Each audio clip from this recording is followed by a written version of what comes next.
painting Salvator Mundi by Leonardo da Vinci could fetch $100 million at auction next month. Just one part of his rich legacy. Our cover story is from Dr. John LaPook. They pack this gallery at the Louvre in Paris, at least 6 million people a year, for a glimpse at a superstar. But a select few, like author Walter Isaacson, actually appreciate the Mona Lisa as art. It's the most famous painting in the world. And when you stand before it at the Louvre, you all of a sudden realize why. It's the most emotional painting. So she's been a celebrity for 500 years. We know a lot more about the celebrity artist who painted her than we do about Mona Lisa herself. Largely because her creator, Leonardo da Vinci, documented his life's work in painstaking detail. Some 7,200 pages of scribbles and sketches survive. You know, Leonardo may have been the person with the greatest amount of curiosity of any human who ever existed. And he would make lists in his notebooks of things he wanted to know. Like, how do they walk on ice in Holland? Or describe the tongue of the woodpecker. Now, who in the world would wake up one morning and put on their to-do list, describe the tongue of the woodpecker? What use is it? But there it is, and over again, Leonardo is just putting down in his notebook things he's curious about. Walter Isaacson's curiosity has given us best-selling books about Albert Einstein and Apple's Steve Jobs. And his just-released biography of Leonardo da Vinci, published by CBS's Simon & Schuster, will also be a film, starring another Leonardo. This is a story that Leonardo DiCaprio has told, which is that when his mother was pregnant with him, she was at the Uffizi. There's a wonderful Annunciation there. Looking at the painting, he starts kicking, and the dad says, we're going to name him Leonardo. DiCaprio's namesake was born out of wedlock in Florence in 1452. With little formal schooling, he was apprenticed at age 14 to an engineer and artist, and Leonardo's skill and imagination flourished. Florence was very tolerant of a name. Quite a hunk. Leonardo was also incredibly good-looking, in very good shape, extraordinarily athletic, long, curling hair, and I think that he makes a portable bridge which you can just pop up in the middle of a battle if you have to cross a river. The Aspen Institute, the non-profit think tank Isaacson helped to shape for many years, recently held a celebration of all things Leonardo on its Colorado campus. Glider, and he did it in Milan off one. Sketches were transformed into three-dimensional models. The famous helicopter. I think it was first designed for the theater, because he was doing all these amazing props, having people fly and descend and ascend on the stage. An underwater diving apparatus. He said it would be a great way to sort of attack ships. In fact, he kept secret some of the details for fear that the enemies could figure it out. But it's Leonardo's sketches that may set him apart. Okay, this is the big moment.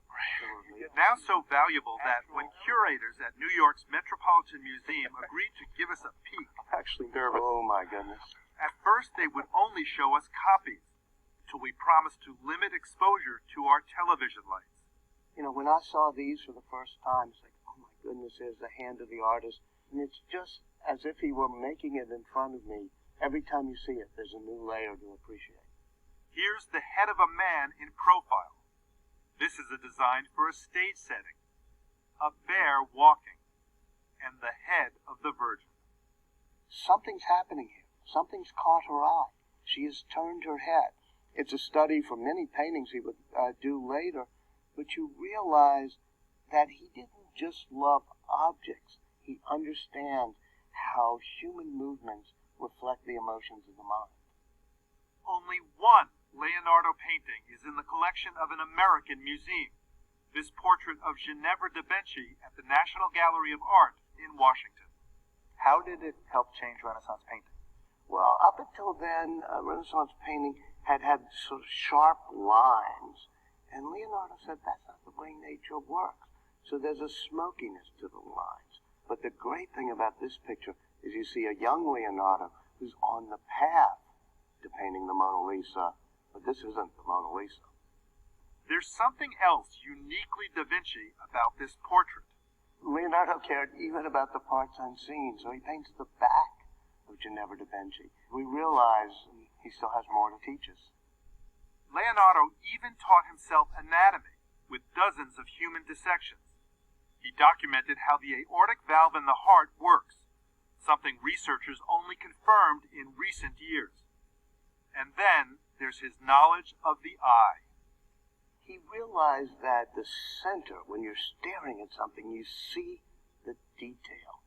And if you're slightly off, it goes to a different part of the retina. The harder you look directly at the Mona Lisa's lips, the more it looks like her lips are turned down. But as your eyes wander, she starts smiling at you. So it flickers. I couldn't help thinking when you described that. Did Leonardo da Vinci figure out a way to have a painting flirt with the viewer? Yes. He figured out a way to have it interact. In the Mona Lisa, you see the combination of all of Leonardo's anatomy and science with his art.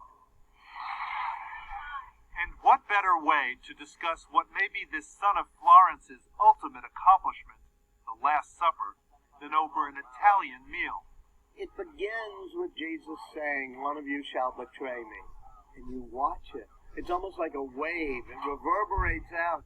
Emotion, spirituality, and drama make this fresco one of the world's most admired works of art, studied down to the tiniest detail, which is how we discovered what may be the origin of one of our most familiar superstitions, a cause of bad luck. It is certainly one of the greatest biblical moments ever, which is Judas knocking over the salt in that painting. I didn't realize that. Is that where the superstition comes? Oh, yeah. That you knock over salt? Yeah. You can see the salt cellar. You can see everything. The artist, engineer, and scientist who lived a life of boundless curiosity died in 1519. He was 67 and left no known children. Leonardo da Vinci died a poor man, but, says Walter Isaacson, he left us a wealth of lessons.